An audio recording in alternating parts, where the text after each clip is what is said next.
calling you mine, and hoping someday I take you away. But I find myself here, the end of our years, hoping for just one more day with you, dear.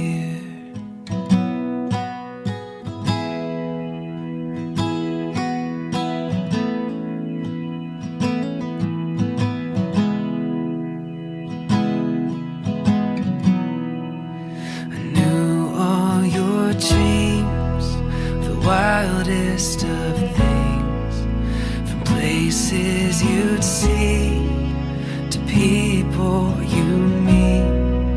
So I took all I had and all I could sell and put it away in a jar on the shelf.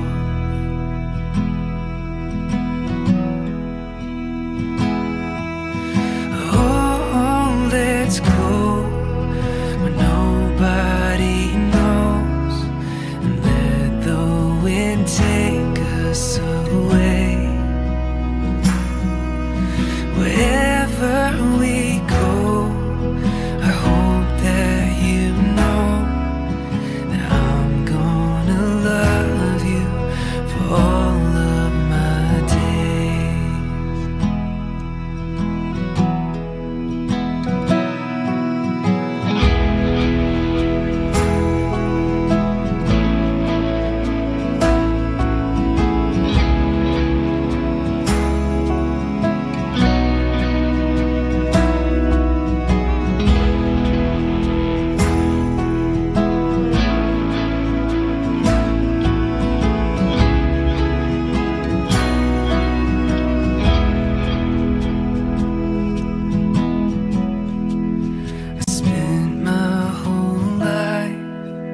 Calling you mine, and hoping someday I take you away. But I've got no plans, so just take my hand. And for one more day, you and me run away. Oh. Soal latihan materi poros maritim ya, ini materi kelas 11 bagian pertama nih. Kita lihat, ini mudah-mudahan bisa bantu kamu ya memahami contoh-contoh soal untuk ulangan khususnya. Ini soalnya masih kombinasi ya, level ya sedang, level mudah sedang ya, ada beberapa pengetahuan dan hots mungkin sedikit ya. Kita lihat aja. Nah, nomor 1, negara-negara berikut ini memiliki batas laut dengan Indonesia, kecuali yang mana? Ada Brunei, Australia, Singapura, Malaysia, Thailand. Batas laut kata kuncinya, kecuali mana negara yang artinya nggak punya batas laut dengan Indonesia? Jawabannya yang Brunei. Ya, ini kalau belum tahu kamu harus lihat peta Indonesia. Nah ini Brunei di sini, Brunei ini dia nggak ada batas laut, batas darat pun nggak ada ya sebetulnya.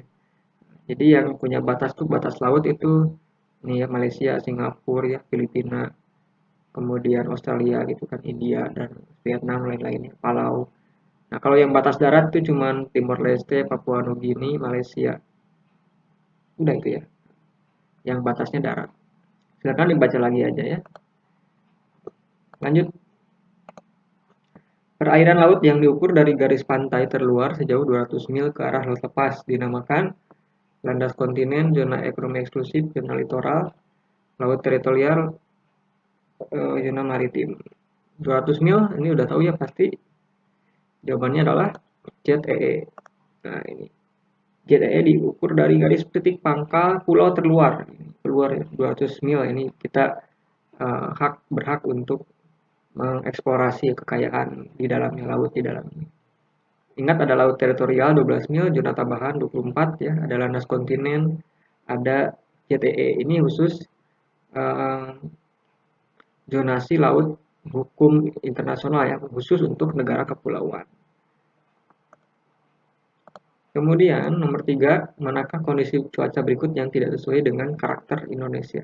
Nah, kondisi Indonesia secara maritim, secara geografis, ingat kan, secara astronomis, ya.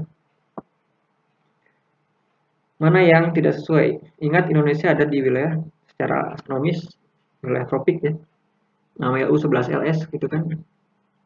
Mana yang salah? Yang salah yang amplitudo harian tinggi. Kenapa? Karena amplitudo itu adalah selisih suhu siang dan malam. Coba kamu cek di Android ya. Paling bedanya suhu siang malam di Indonesia 10 derajat ya maksimum gitu. Tidak lebih. Kalau di misalkan wilayah sub atau wilayah gurun, misalkan ketika siang hari bisa 40 derajat, malamnya bisa sampai 10 derajat atau minus 0 derajat mungkin ya. Karena amplitudonya tinggi. Jadi perbedaan suhu antara siang dan malam. Suhu Indonesia itu lebih dari 18 karena kita intensitas penyinarannya tinggi ya. Sepanjang tahun jadinya ya hangat gitu kan.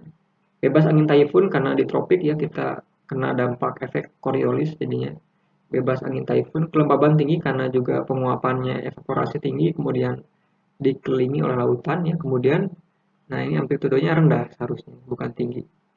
Ya.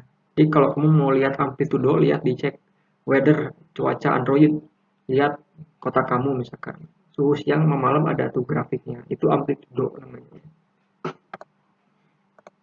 4. Indonesia secara geologi berada di zona subduksi sehingga banyak terbentuk gunung api. Salah satu gunung api yang ada di wilayah C. Nah, ini sedikit eksplorasi pengetahuan peta wilayah.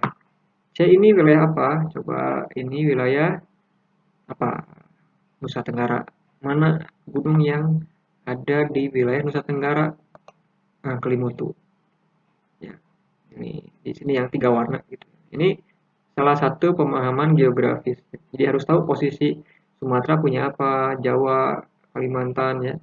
Kemudian Nusa Tenggara, Sulawesi, Papua. Nah, ini salah satu pengembangan soal dari lokasi pemahaman lokasi Indonesia kaitannya dengan fenomena tertentu. Nomor 5, manakah yang termasuk dampak lokasi geografis Indonesia? Nah, ini ingat ada lokasi geografis, astronomis, geologi ya. Mana yang dampak dari lokasi geografis? Apakah punya iklim tropik, gempa, banyak gempa, kelembaban tinggi, berembus angin muson, rawan bencana longsor? Coba jawabannya apa? Jawabannya yang angin muson ya. Nah, gitu. Kok kenapa angin muson? Karena kita ada di antara dua benua, dua samudra. Ya, dua benua Asia Australia ini menyebabkan pergerakan angin dari dan menuju Asia dan Australia berkebalikannya. Jadi kalau misalkan angin muson timur berembus dari Australia ke Asia di bulan sekitar apa? Bulan September sampai Maret ya. Eh, April sampai September sorry ya. Oktober sampai Maret itu angin muson barat. Itu. Itu gara-gara posisi kita secara geografis diapit dua benua. Kalau ini iklim tropik ya astronomis ya banyak gempa, geologi, kelembaban tinggi ini dampak lokasi astronomi lawan bencana longsor ini dampak lokasi geologi gitu ya. Lanjut nomor 6, pulau berikut secara geografis terletak di bagian timur Indonesia. Mana? Sumatera, Halmahera, Belitung, Batam, Jawa. Nah, ini pemahaman geografis Indonesia. Wajib tahu ya, jadi posisi pulau-pulau di Indonesia. Jawaban yang benar di timur yang Halmahera. Ya, ini semua Sumatera, Jawa, Batam, Belitung di bagian barat ya. Nomor 7, terumbu karang tumbuh di laut dangkal yang dan hangat. Biota ini memiliki banyak manfaat sosial ekonomi ya apa? Sumber makanan, obat, peredam kekuatan gelombang, tempat refreshing, dapat dikembangkan objek wisata, sumber perikanan. Ingat kata kuncinya manfaat sosial ekonomi yang diminta. Berarti jawabannya yang sumber perikanan ya. Ini jadi masyarakat bisa mendapatkan pendapatan karena dia sumber ikan ya, di tangkapan ikan. Itu rumah ikan-ikan kan terumbu karang. Nomor 8, berikut ini komoditas perikanan laut Indonesia kecuali udang, rumput laut, kepiting, tongkol, salmon. Nah, mana coba? Mana yang bukan komoditas hasil maritim Indonesia? Ini kalau sering lihat baca berita, film, makanya tahu. Yang bukan adalah salmon. Salmon itu di daerah perairan dingin ya biasanya, yang sering bermigrasi dari sungai, dari laut ke sungai itu kan melawan arus ya. Biasanya di daerah iklim sub ke atas. Di tropik kita punya ini ya, udang, tongkol, rumput, kepiting. Lobster kita masih punya gitu.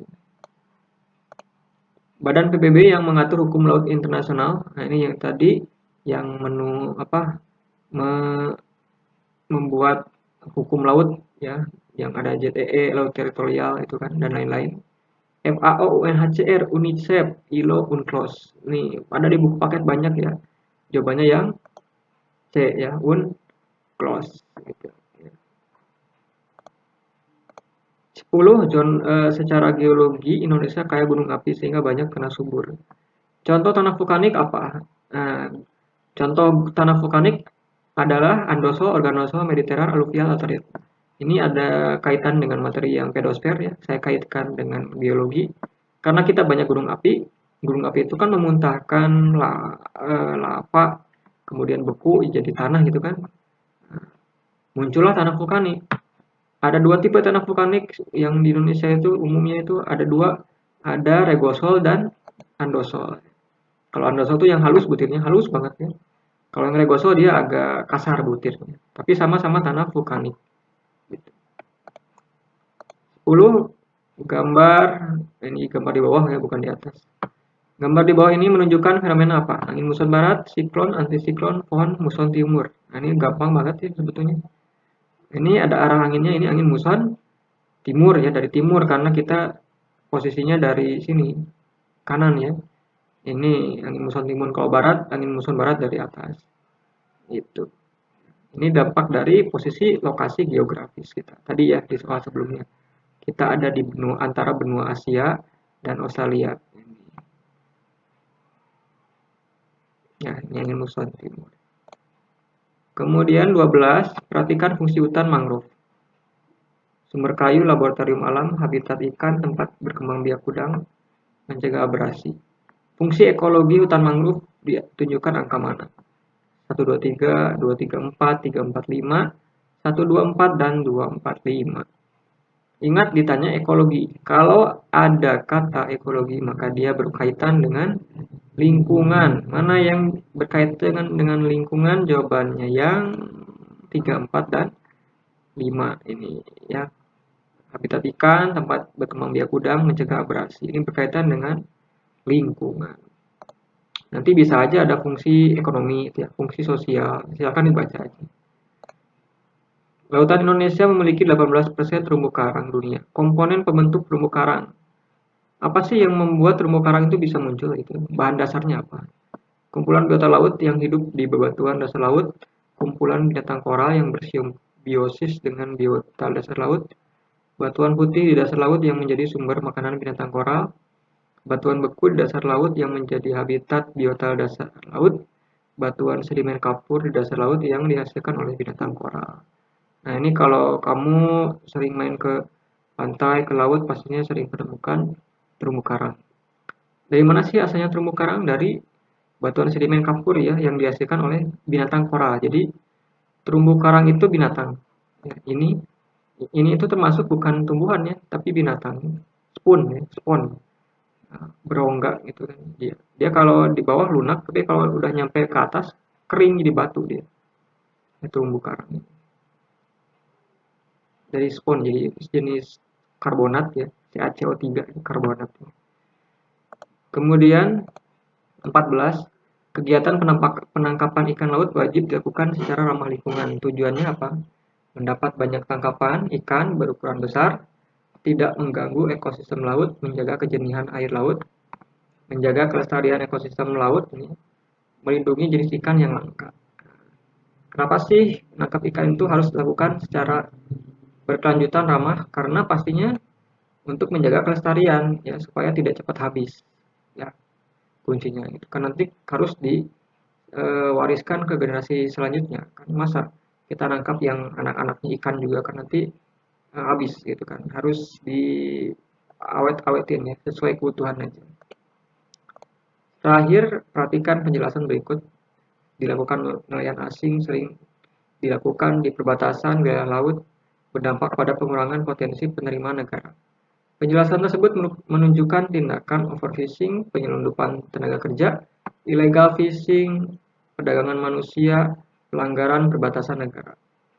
Nah, ini 3 penjelasan ini menandakan apa illegal fishing, ilegal ya. Kita seringkali dicuri ya ikan-ikannya di kawasan laut teritorial karena ini illegal fishing ya.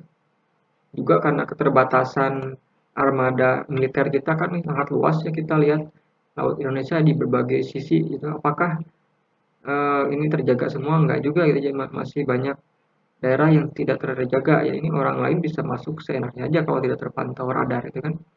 Nah, jadi banyak maling ya, illegal fishing ini merugikan negara ya. Gitu. Oke, jadi sekian dulu untuk pembahasan contoh latihan soal materi poros maritim Indonesia. Silakan dibaca-baca lagi materinya, ya dibuat rangkuman, irisannya, key point-nya, keyword-keywordnya, supaya nanti nilai ulangan kamu bisa bagus ya. Kalau mau lihat materi tulisnya silakan kunjungi aja di blog gurugeografi.id ini ya, ada banyak materinya. Terima kasih, sekian dulu, jangan lupa subscribe atau share ke teman-teman lain. Nanti akan ada lagi video pembahasan materi lainnya. Terima kasih, Assalamualaikum warahmatullahi wabarakatuh.